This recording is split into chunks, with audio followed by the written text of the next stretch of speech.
So, bumili ako ng Chang Mango. Ito yung mango na napakalaki. Laki talaga. Curious lang talaga ako nito. Kasi nga, sabi ko, ang laki ng mangga. Ngayon lang ko nakakita ng laking mangga na malapit siya mag 2 kilo. Kita nyo naman yan. Is 1.74 grams. 744. So, ang halaga nito is 68 baht lang siya. Bahala na kayong mag-convert ng kung gusto nyo malaman. Pero curious lang talaga ako sa laki ng mangga. Look at that. Naku, laki. Mas malaki pa sa mukha ko. Kaya sa tissue, bebe.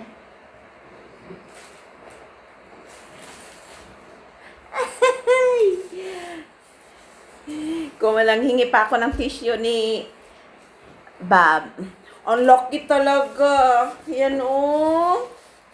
Ang laki talaga. Para na siyang papaya. No lang.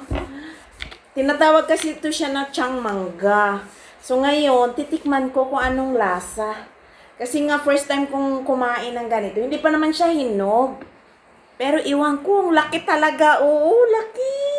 Yung halos hindi na makita yung mukha ko. Kasing laki ng mukha ko.